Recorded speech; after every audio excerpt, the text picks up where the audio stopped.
के लिए वैक्सीन की मुहिम का आगाज़ हो चला है, तो मैंने सोचा कि आपसे मुखातिब हूँ और कुछ अहम अदाद व शुमार और इस वैक्सीन को लगाने के जो तरीक़ाकार है और इसका जो प्लान है उसकी कुछ बारीकी आपसे शेयर की जाए।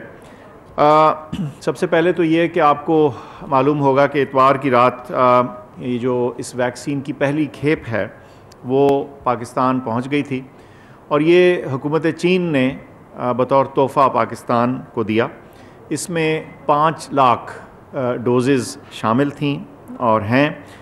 और कल रात वज़ीर-ए-आज़म पाकिस्तान ने अलामती तौर पे पाकिस्तान के पहले इस वैक्सीन के रिसिपिएंट को अपने सामने इसकी डोज़ लगवाई, जो कि एक हेल्थ केयर वर्कर हैं हमारे एक लीडिंग हस्पताल के इस्लामाबाद में। आज से बाकायदा तौर पे इस मुहिम का आगाज़ हो गया है।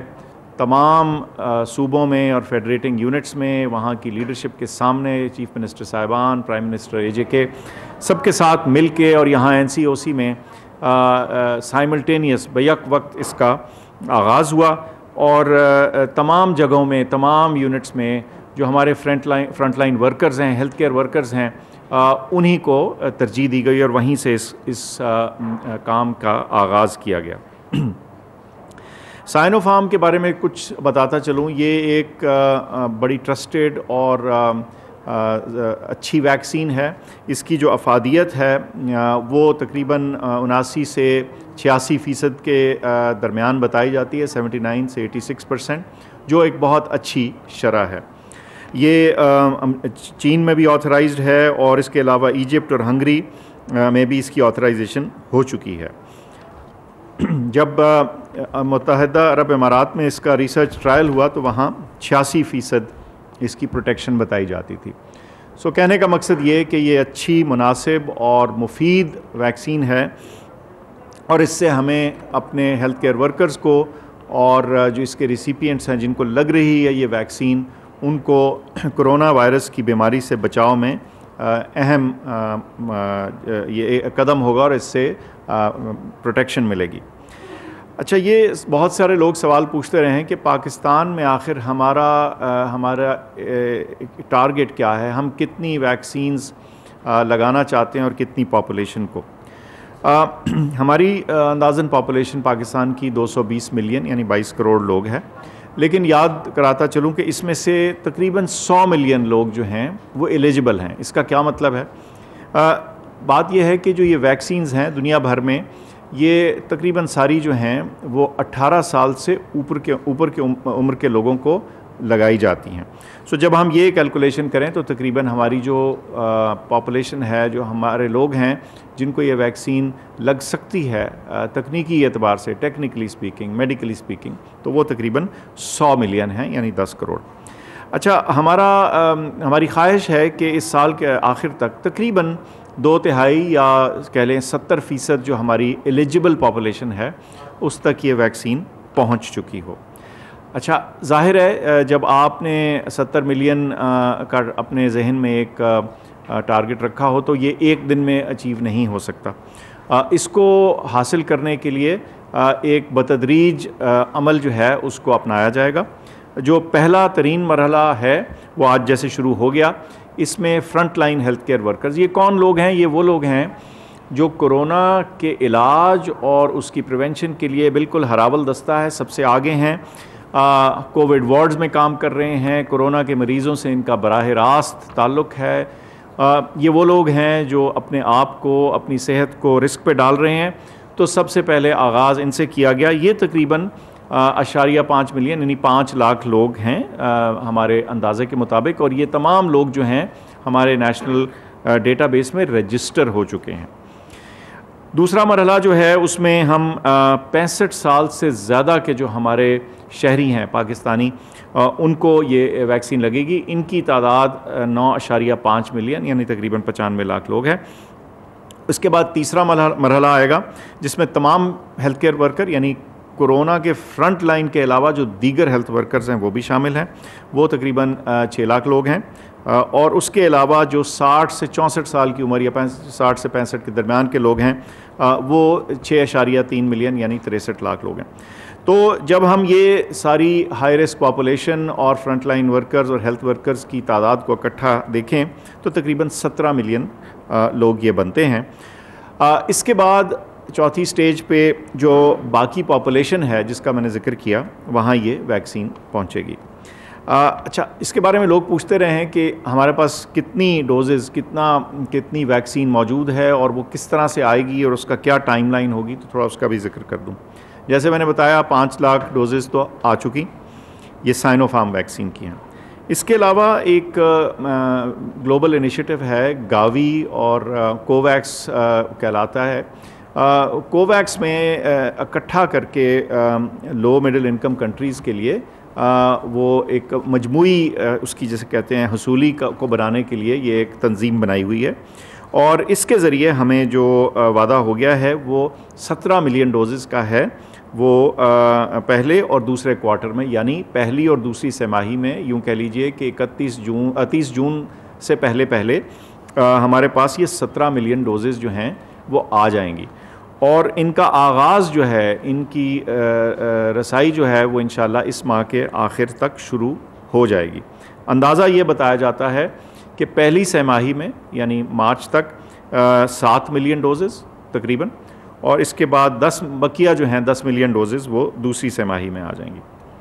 अच्छा, ये सिर्फ ये कुल नहीं, इसके अलावा हम मुख्तलिफ़ वैक्सीन्स के बनाने वाले और इदारों से और मुल्कों से राब्ते में हैं और हमें उम्मीद है और यकीन है कि हमारे पास इसके अलावा तकरीबन 73 मिलियन इजाफ़ी डोजेज़ जो हैं वो आखिरी तिमाही तक यानी साल के आखिर तक हमारे पास आ जाएंगी ताकि हम लोगों को लगा सकें।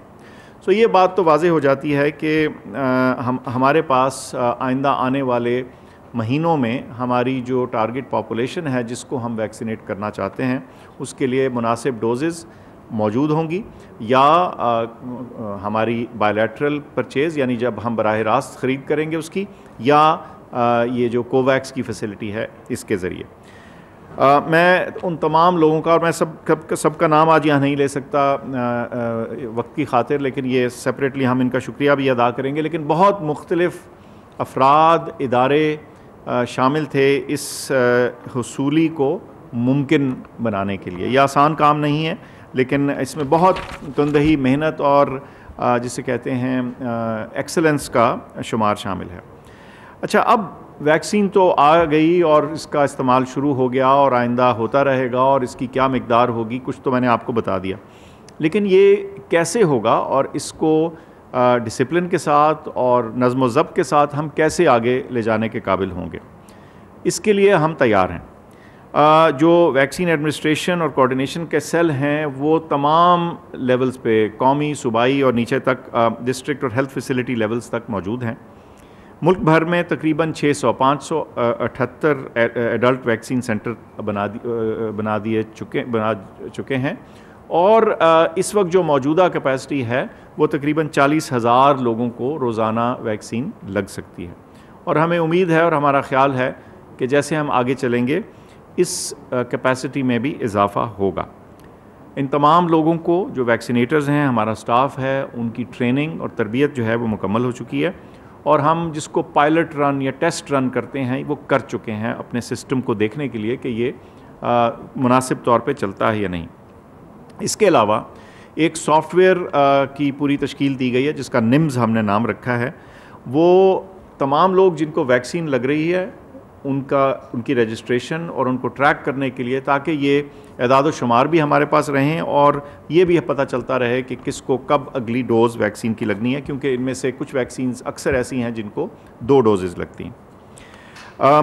आज से फ्रंटलाइन वर्कर्स मैंने बताया शुरू हो चुका है, इसकी मंतक भी मैं आपको बता चुका हूँ और लेकिन इस वैक्सीन के साथ मैं तमाम फ्रंटलाइन हेल्थ केयर वर्कर्स का फिर से शुक्रिया अदा करना चाहता हूँ जिन्होंने इस वबा में एक इंतहाई मेहनत से और जानसारी के साथ अपनी खिदमात दी हैं और मैं समझता हूँ कि सारा मुल्क जो है वो शुक्रगुज़ार है उनके इस काम का। इसके अलावा थोड़ी देर में हम आपको ये भी बताएंगे कि ये जो हमारा इंफॉर्मेशन सिस्टम है निम्स जिसका मैं ज़िक्र कर रहा हूँ, इसकी क्या डिटेल्स हैं। लेकिन इस पे जाने से पहले सिर्फ दो बातें बताना चाहता हूँ। एक तो ये कि बहुत ज़िक्र होता रहा कि जी साइड इफ़ेक्ट्स और इसके जो असरात हैं वो क्या हैं।